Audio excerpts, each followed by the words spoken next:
नमस्कार दोस्तों, मेरा नाम है अम्बेडकर और आपका स्वागत है हमारे प्यारे चैनल अम्बेडकर सिंघानिया पर। दोस्तों, आप लोग को बता दें कि बजट 2026 अब तक का सबसे बड़ा रक्षा बजट। लखनऊ, भोपाल, जयपुर जैसे शहरों को 50,000 करोड़ मिलेंगे। चुनावी राज्य तमिलनाडु, बंगाल को रेल कॉरिडोर की सौगात। वित्त मंत्री निर्मला सीतारमण ने रविवार को 2026 का बजट पेश किया। संसद में 85 मिनट के भाषण में उन्होंने अब तक के सबसे बड़े रक्षा बजट, टैक्स फाइल में सहूलियत, रेलवे प्रोजेक्ट और 3 नए आयुर्वेदिक एम्स जैसी बातें कही, लेकिन आम आदमी के लिए कोई बड़ा ऐलान नहीं किया है। ऑपरेशन सिंदूर के बाद के पहले बजट में देश का रक्षा बजट 6.81 लाख करोड़ से बढ़कर 7.84 लाख करोड़ किया गया, यानी कुल डिफेंस बजट में 15.2 की बढ़ोतरी हुई। हथियार खरीदी, सेना के आधुनिकीकरण पर पिछले साल 1.80 लाख करोड़ के मुकाबले 2.19 लाख करोड़ खर्चे जाएंगे। यह पूंजीगत खर्च में सीधे 22% की बढ़ोतरी है। इस साल पश्चिम बंगाल, तमिलनाडु,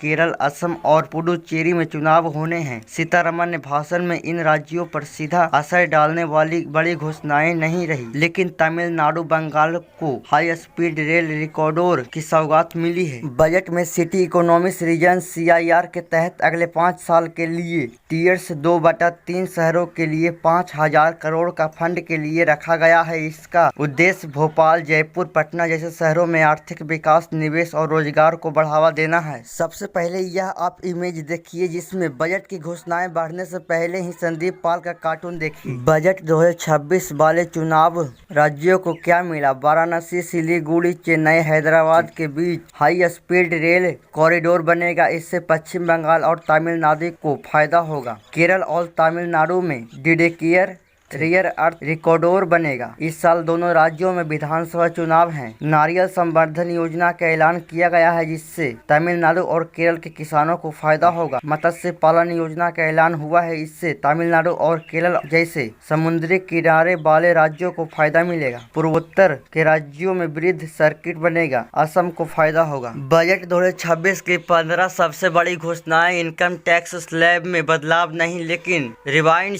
रिटर्न फाइल के लिए 3 महीने ज्यादा मिलेंगे। रक्षा बजट 6.81 लाख करोड़ से बढ़कर 7.85 लाख करोड़ होंगे। कैंसर की 17 दवाओं समेत अन्य मेडिकल मेडिसिन से आयात शुल्क हटाया जाएगा। 3 आयुर्वेदिक एम्स मेडिकल टूरिज्म बढ़ाने के लिए 5 मेडिकल हब होंगे। करीब 800 जिलों में लड़कियों के लिए हॉस्टल बनेंगे। महिलाओं की इनकम बढ़ाने के लिए सी-मार्ट होंगे। देश में 7 नए हाई स्पीड रेल कॉरिडोर बनेगा। चिप निर्माण के लिए सेमीकंडक्टर मशीन 2.0 बैटरी बनाने की मशीनों पर टैक्स छूट बढ़ेगी। रेयर अर्थ के लिए विशेष कॉरिडोर बनाए जाएंगे। नेशनल फाइबर स्कीम खादी को प्रोत्साहन मिलेगा। विदेश खर्च पर TCS राहत। 15,000 सेकेंडरी स्कूलों और 500 कॉलेजों में कैंडिडेट क्रिएटर लैब होंगे। टीयर 2, टीयर 3 सिटी के डेवलपमेंट के लिए 12.2 लाख करोड़ खर्च का ऐलान किया जाएगा। मोटर दुर्घटना क्लेम पर मिलने वाले ब्याज अब टैक्स फ्री होंगे। स्टॉक एक्सचेंज से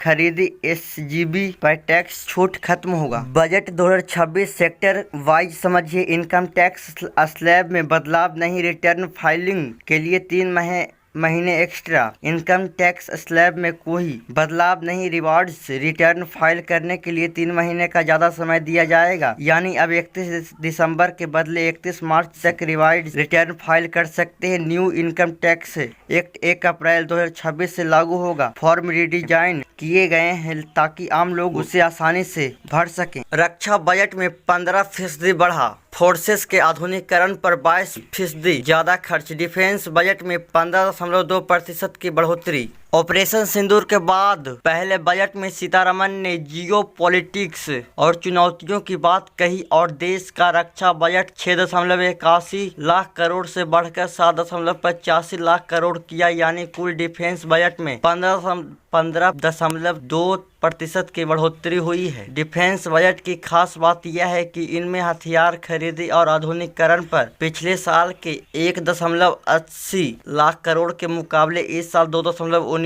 लाख करोड़ खर्च किए जाएंगे, यानी पूंजीगत खर्च में सीधी 22% की बढ़ोतरी है। विमान और एरो इंजन डेवलपमेंट के लिए 64,000 करोड़ और नौसेना बड़े के लिए 25,000 करोड़ रुपये दिए गए हैं। पेंशन के लिए 1.71 लाख करोड़ अलग रखे गए हैं। स्वास्थ्य की बात करें तो कैंसर की दवाओं से कस्टम ड्यूटी हटेगी, इलाज सस्ता होगा। कैंसर के इलाज में इस्तेमाल होने वाली 17 दवाओं पर बेसिक कस्टम ड्यूटी हटा दी गई है। ये एडवांस कैंसर की रिपोर्ट होने वाली दवाएं हैं। अभी 5% कस्टम ड्यूटी लगती थी। हीमोफीलिया, सिकल सेल और मुस्कुलर डिस्ट्रॉफी जैसी 7 दुर्लभ बीमारियों की दवाएं भी ड्यूटी फ्री कर दी गई है। वहीं गर्ल्स एजुकेशन की बात करें तो 779 जिलों में गर्ल्स हॉस्टल, हर जिले में एक हॉस्टल होंगे। देश में 779 जिले हैं और हर जिले में गर्ल्स हॉस्टल बनाने का ऐलान किया गया है। गर्ल्स स्टूडेंट के लिए STEM यानी कि साइंस,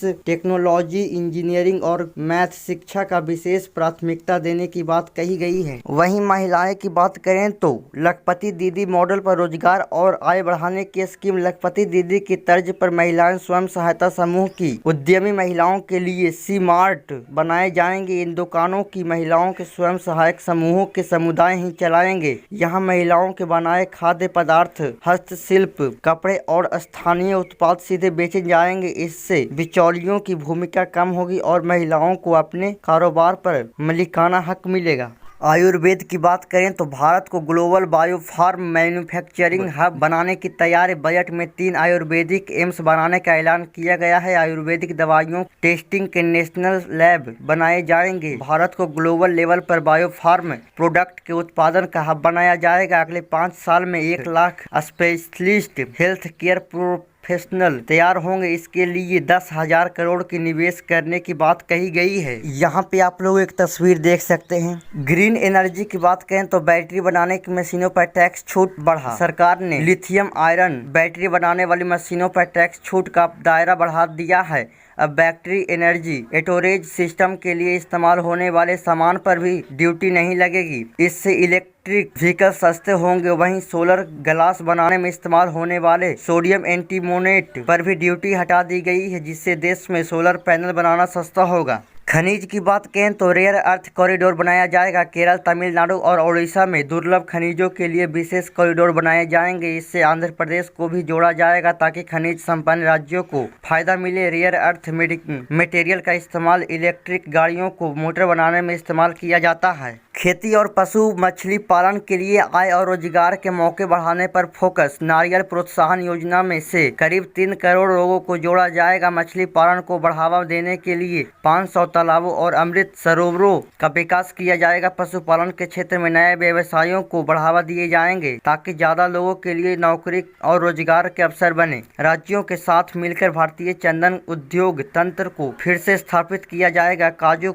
कोको को 2030 तक दुनिया में पहचान दिलाने का टारगेट है। हैंडमूल नेशनल फाइबर स्कीम। खादी को प्रोत्साहन। नेशनल हैंडमूल पॉलिसी से कारीगरों को प्रोत्साहन और मदद देने की तैयारी है। मेगा टेक्सटाइल पार्क बनाए जाएंगे। मैन मेड फाइबर का उत्पादन बढ़ेगा। एडवांस फाइबर के लिए टेक्नोलॉजी अपग्रेडेशन का सिस्टम तैयार किया जाएगा। महात्मा गांधी ग्राम स्वराज मिशन के तहत खादी को प्रोत्साहन करने के लिए प्रोडक्शन, ट्रेनिंग और मार्केटिंग पर जोर होगा। वन डिस्ट्रक्शन, वन प्रोडक्ट को बढ़ावा दिया जाएगा। रेल, जलमार्ग और ग्रीन ट्रांसपोर्ट सेक्टर 7 नए हाई स्पीड रेल कॉरिडोर बनाएंगे। शहरों के बीच 7 हाई स्पीड रेल कॉरिडोर बनाए जाएंगे। ये मुंबई, पुणे, हैदराबाद, चेन्नई, हैदराबाद, बेंगलुरु, चेन्नई, बेंगलुरु, दिल्ली, वाराणसी और वाराणसी सिलीगुड़ी के बीच बनेंगे। अगले 5 साल में 20 नए राष्ट्रीय जलमार्ग बनेंगे। बनारस और पटना में जहाज मरम्मत सुविधाएं विकसित की जाएगी। पर्यटन के लिए 20 टूरिस्ट प्लेस पर 10,000 गाइड्स ट्रेड किए जाएंगे। 20 प्रसिद्ध पर्यटन स्थलों पर 10,000 गाइड्स को ट्रेनिंग दी जाएगी। इसके लिए पायलट योजना शुरू की जाएगी। हिमाचल प्रदेश, उत्तराखंड और जम्मू कश्मीर में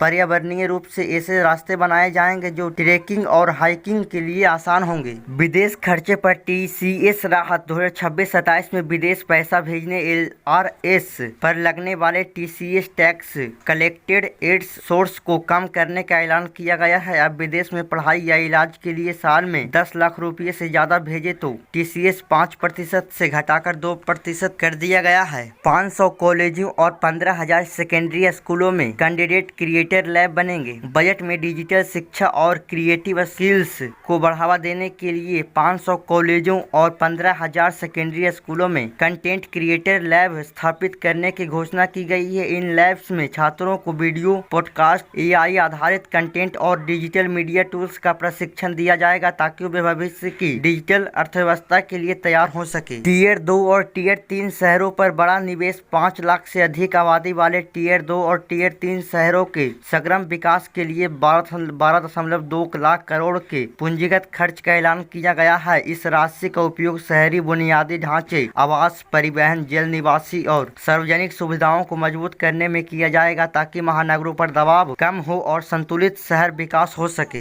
इसी के साथ सेमीकंडक्टर मशीन 2.0 भारत में चिप निर्माण को बढ़ावा देने के लिए सेमीकंडक्टर मशीन 2.0 की घोषणा की गई है। इससे इलेक्ट्रॉनिक मैन्युफैक्चरिंग और टेक इंडस्ट्री को मजबूती मिलेगी। स्वास्थ्य सेक्टर के लिए मानव संसाधन स्वास्थ्य सेवाओं को मजबूत करने के लिए 1 लाख नए अलाइड हेल्थ प्रोफेशनल को ट्रेंड किया जाएगा। इससे अस्पतालों और मेडिकल इंफ्रास्ट्रक्चर की क्षमता बढ़ेगी। वित्तीय अनुशासन पर जोर। सरकार ने राजकोषीय घाटा GDP के 4.3% तक सीमित रखने का लक्ष्य तय किया है ताकि आर्थिक स्थिति बनी रहे और निवेशकों का भरोसा मजबूत हो।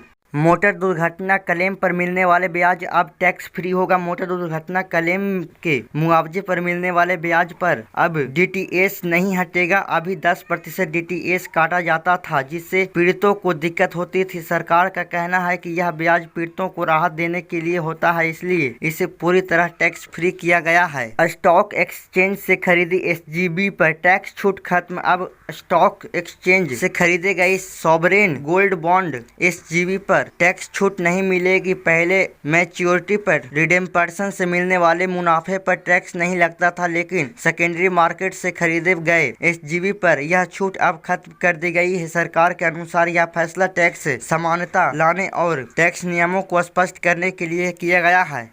अब जान लेते हैं केंद्र के बजट में राज्यों को आखिर मिला क्या। राजस्थान की बात करें तो राजस्थान में 41 जिले हैं। इस तरह केंद्र की योजना के तहत राजस्थान में 41 गर्ल्स हॉस्टल खोले जाएंगे। केंद्रीय कारो टैक्स से हिस्सेदारी के तौर पर 90,445 करोड़ रुपये मिलेंगे। राजस्थान को इस बार केंद्रीय कारो से पिछले बजट की तुलना में 6505.40 करोड़ रुपये ज्यादा मिलेंगे। वहीं उत्तर प्रदेश की बात करें तो 500 किलोमीटर के 2 हाई स्पीड रेल कॉरिडोर और शिप मरम्मत सेक्टर मिला। पहला कॉरिडोर दिल्ली से वाराणसी के बीच होगा, दूसरा वाराणसी से सिलीगुड़ी पश्चिम बंगाल के बीच बनेगा। बजट में काशी पर खास फोकस किया गया है। यहाँ काशी से 2 कॉरिडोर शुरू होंगे और पोर्ट भी बनाया जाएगा। वहीं बिहार की बात करें तो पटना में निवेश शिप रिपेयर सेंटर स्थापित किए जाएंगे। Varanasi Siliguri high speed rail corridor से बक्सर, आरा, पटना, कटिहार और किशनगंज को सीधा लाभ मिलने की उम्मीद है। 8 शहरों को विकास के लिए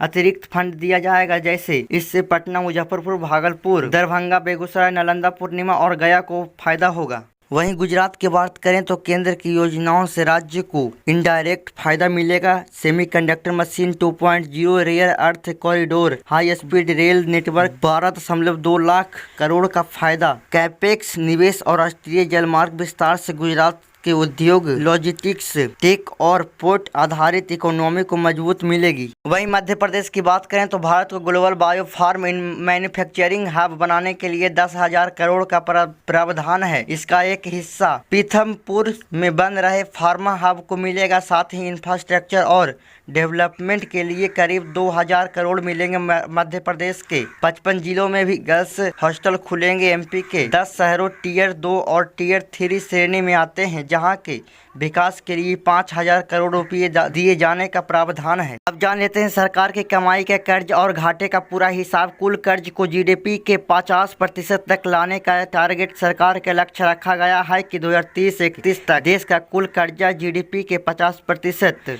±1 के बराबर लाया जाएगा। 2025-26 में यह कर्ज 56.1% था, जो अब 2026-27 में घटाकर 55.6% रहने का अनुमान है। यह कर्ज कम होगा तो सरकार को ब्याज कम देना पड़ेगा, जिससे वो पैसा स्कूल, अस्पताल और सड़कों पर खर्च हो सकते हैं। राजकोषीय घाटा GDP के 4.5% से नीचे आया। राजकोषीय घाटा मतलब सरकार की कमाई और खर्च के बीच का अंतर। सरकार ने कहा है कि वह घाटे को GDP के 4.5% से नीचे ले आई है। 2025-26 में यह घाटा 4.4% है रहा और अगले साल 2026-27 के लिए इसे और घटाकर 4.3% करने का लक्ष्य है। पिछले साल कमाई 34 लाख करोड़, खर्च 49.6 लाख करोड़। सरकार की कुल कमाई 34 लाख करोड़ रही, इसमें से 26.7 लाख करोड़ टैक्स से आया। वहीं कुल खर्च 49.6 लाख करोड़ रहा। पूंजीगत खर्च यानी लगभग 11 लाख करोड़ नए ब्रिज, हाईवे और इंफ्रास्ट्रक्चर बनाने में खर्च हुआ। अगले